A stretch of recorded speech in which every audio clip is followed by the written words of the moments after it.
Ça a été dit, mais je voudrais seulement insister sur peut-être un aspect juridique, chasser le naturel et revient au galop, et puis politique, un autre aspect, deuxième, politique. L'aspect juridique, c'est qu'une décision de justice se lit et s'exécute dans son entièreté.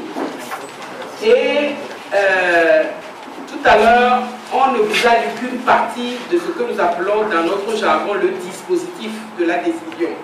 Mais lorsque cette décision-là, je crois que Liberté, c'est Liberté qui a fait l'effort de transcrire, le correcteur, pardon, qui a fait l'effort de transcrire la décision dans son entièreté, et je nous invite à lire cette décision-là, les zones d'ombre qui subsisteraient et pour lesquelles vous avez posé des questions vous seront clarifiées lorsque vous aurez lu la décision du début jusqu'à la fin. Et ça, c'est sur l'aspect juridique. Maintenant, sur l'aspect politique, je voudrais quand même revenir un peu, parce que hier, j'ai regardé la TVT, enfin, en diagonale, hein, je n'ai pas regardé entièrement, la TVT hier midi et LCF le soir, où ces deux télévisions étaient prises d'assaut par le ministre de l'administration territoriale secondé par le ministre de la communication, votre ministre, le fameux, et qui ont eu à dire beaucoup de choses. Surtout votre ministre qui a cru devoir expliquer l'acharnement ou expliquer la saisine par les 9 députés de la CEDEAO par des considérations bassement matérielles en disant que c'est parce que nos indemnités ont été coupées que nous avons fait ça, et nous avons saisi la CEDEAO. De toute façon, il n'a jamais rien compris, il ne comprendra jamais rien. Mais ce que je voudrais dire, c'est que si ce combat-là, nous le faisions pour des sous, nous aurons à tout le moins demandé à la CEDEAO de condamner, de réparer les torts qu'ils nous ont causés. Et les torts, comme l'a dit le président tout à l'heure, ne peuvent même pas être quantifiés. Ça veut dire que tous les milliards de la terre ne suffiraient pas à réparer les torts que l'État nous a causés. C'est pour ça que nous n'avions rien dit. Et moi je dis, je serais absolument, je suis très satisfait de la décision, absolument satisfait si l'État avait été condamné même à nous payer un franc symbolique. Parce que ça aurait été d'une valeur juridique. Alors, je voudrais, parce que quelqu'un a posé la question tout à l'heure, de savoir entre le retour et les 3 millions. Je crois qu'on a expliqué aussi que c'est la réparation plus les 3 millions, le retour et les 3 millions. La question ne vaut même pas la peine d'être posée parce que nous n'avons que faire des 3 millions. Mais ce que nous voulons prouver et que la CEDEAO a fait, c'est de prouver que l'État togolais est un État voyou qui viole constamment les droits de l'homme et que les institutions de la République togolaise sont des institutions instrumentalisées en qui il ne faut absolument pas faire confiance. Alors, pour les considérations bassement matérielles, les 9 députés que nous sommes, je crois que ça fait 1 an que ça dure, vous n'avez vu personne aller quémander dans la rue. Et encore que nous étions des personnes humaines dans le sens le plus large du terme, avant d'être députés, et nous étions des personnes au sens le plus large du terme, avant d'être exclus de l'Assemblée nationale. Cela est très important pour nous. Les considérations bassement matérielles, ça vaut peut-être pour un oreille qui monte, mais ça ne vaut pas pour les 9 députés de l'ANC. Je vous remercie.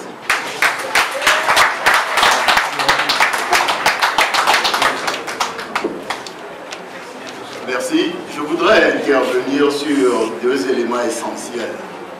En fait, dans le jugement, nous avons entendu que les juges ont demandé ou ont regretté que les députés n'aient pas été entendus avant toute chose. En fait, n'allez pas chercher très loin, c'est toujours la question du mandat impératif.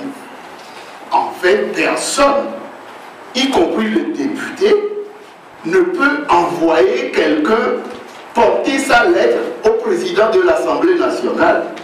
Il doit lui-même apporté la lettre. Le président, pour être sûr il a dit lui-même qu'il démissionne de l'Assemblée nationale, doit lire cette lettre en plénière pour voir sa réaction devant ses pairs, c'est-à-dire devant les autres députés. Et c'est seulement après ça que le président peut être fondé à envoyer une lettre de démission à la Cour constitutionnelle.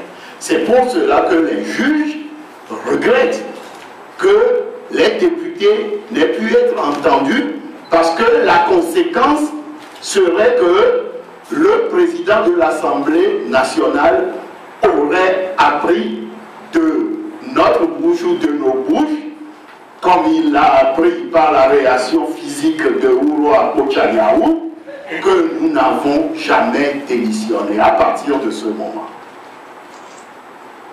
Nous n'avons jamais quitté l'Assemblée nationale. Voilà l'interprétation du jugement. Il n'y a rien d'autre. Et ça, je voudrais me référer à la doctrine française en vous lisant ce passage. La règle sur le mandat impératif revêt une portée exclusivement juridique. Son objet étant de protéger la liberté du parlementaire, elle n'interdit pas aux candidats de prendre des engagements, ni de les respecter une fois élus, en se pliant par exemple à la discipline de vote, libre de ne pas les tenir, ils le sont autant de les honorer. Simplement, leur éventuelle méconnaissance ne peut recevoir de sanctions juridiquement organisées, car elles relèvent de leur responsabilité politique à l'égard du parti qui peut exclure les indisciplinés et en dernière instance devant les électeurs. Et il y a un exemple. L'affaire dite du tourniquet en apporte la démonstration. L'acte du 20 septembre 1976 portant élection au suffrage universel des représentants à l'Assemblée européenne a repris cette disposition commune. Aux élections de 1979, les candidats de la liste Défense des intérêts de la France en Europe, présentés par le RPR, avaient souscrit l'engagement de démissionner à tour de rôle au bout d'un an pour laisser la place au suivant de liste. La régularité de cet engagement ayant été mise en cause à l'occasion de la démission de M. Fagnon, la commission de vérification des pouvoirs du Parlement européen, saisie de la proclamation de son remplaçant, M. Bord, déclara que le système du tourniquet fonctionnait sur la base de démissions librement présentées en exécution d'un engagement politique, comme en témoignait a contrario le fait que les élus de la liste DIFE ne s'y étaient pas toujours conformés, ce qu'il ne pouvait être assimilé à un mandat impératif. Cela veut dire en clair, vous avez des engagements à l'endroit de votre parti politique. Si vous ne le respectez pas, le parti peut vous exclure. Mais en tant que député, vous détenez la souveraineté nationale et à ce titre, personne, mais alors personne ne peut vous exclure. Voilà qui est clair pour l'enfant qui commence à apprendre l'ABC du droit.